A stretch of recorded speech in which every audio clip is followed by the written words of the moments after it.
सोमलता। बंधुओं, हम लोगों के मन में एक धारणा बैठ गई, सोम रस का मतलब दारू, शराब। यही जानते हो ना, सोम रसर मने दारू। नहीं, सोम रस दारू नहीं थी। सोम रस का मतलब दारू बिल्कुल नहीं। अभी मैं गंगोत्री गया था, वहां से सोमलता लेकर आया। भगवान अयोध्या में राम मंदिर में भगवान राम की प्रतिष्ठा हुई।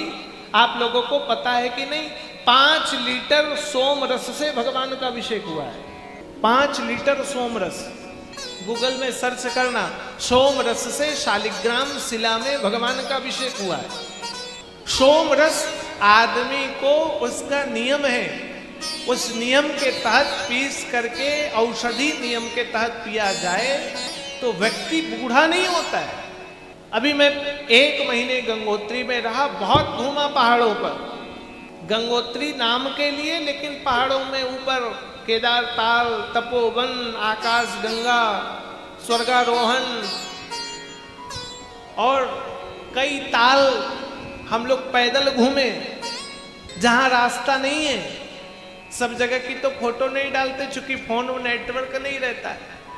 और खाते क्या है, तो खाने के लिए थोड़ा बहुत कुछ ले गए जो 5-7 दिन तक खराब ना हो।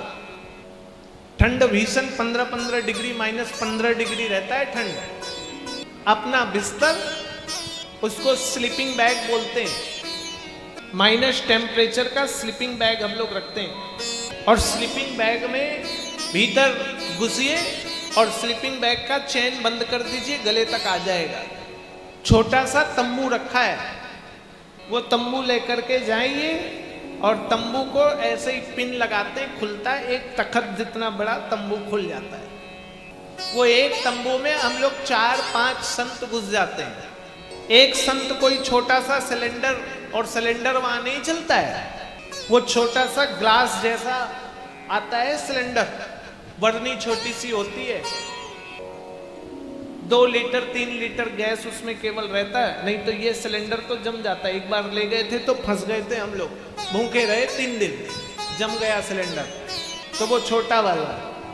और आजकल अब वो डाइट बोलते हैं, डाइट का पैकेट मिलता है, गर्म पानी में डालिए और खाइए। चूंकि पानी गर्म होने में 15-15 मिनट लगता है, 1 लीटर पानी भी। स्नान तो भैया भूल से भी कोई नहीं कर सकता वहां। स्नान इसलिए नहीं, -15 डिग्री में क्या नहाओगे, कपड़े खोले तो शरीर की चमड़ी फट जाएगी। हम लोग चेहरे, मुंह, नाक, आंख में चश्मा लगा करके जाते हैं, डंडा लेकर, रास्ते होते नहीं है। एक बार तो हम ये अंशुल को भी लेकर चले गए, पहाड़ चढ़ने में सांस फूले, जबरदस्ती ले गए। हमको पता था आगे रास्ता ऐसा खतरनाक है कि अकेले वापस आना मुश्किल है। और भैया जानते हो, कम से कम ये छज्जा, रास्ता नहीं, और ऐसे ही दीवार, पहाड़ का चट्टान, नीचे रास्ता है। तो हम लोग बैग थैला नीचे फेंके, और नीचे इतनी जगह बची, पैर फिसला तो नीचे खाई, पीछे लौट नहीं सकते। एक नेपाली साथ लेकर गए, और वो तो भैया कूद गया। हम ऊपर से देखें इतनी जगह, अब इतने ऊंचे से कूदो पत्थर पर, पत्थर से पत्थर पर कूदो, यदि स्लिप हुए तो नीचे, और नीचे गए, बच भी गए तो उसको ऊपर लाना नामुमकिन, बचना तो मुश्किल है। भगवान का नाम लेकर 5 लोग कूद पड़े, कूदे और भगवान की कृपा से सब सही सलामत। और कूद तो जाया गया, लेकिन चढ़ना मुश्किल। पहाड़ में चढ़ोगे कैसे, प्लेन दीवार में चढ़ना बिना सीढ़ी के?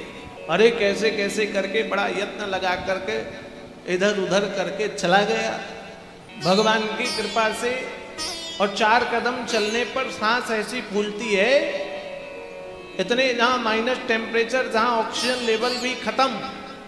सिलेंडर रखते हैं, साथ छोटा सा सिलेंडर आता है, और वो 200 पंप मारता है, पॉकेट सिलेंडर बोलते हैं उसको। हम लोग नाक में लगा लेते हैं, जब ऑक्सीजन लगा कम हो गया तो नाक में। वैसी जगह से मैंने सोमलता लाई थी, 2 लता लेकर के आए, घर में लगाए, बारिश हुई, पानी में मर गया। वैसे कठिन स्थान से सोमलता, अमावस्या तिथि पर शुभ देख करके, चंद्रमा अच्छे योग पर हो, उसको लगाएं। और फिर उसको घोट करके अच्छे से घिस करके, अरे हरियाणा के एक संत हैं, अभी शरीर पर सोमलता खाए, काले सफेद बाल उनके काले हो गए, बुढ़ापा उनका समाप्त हो गया, सोमलता का प्रभाव।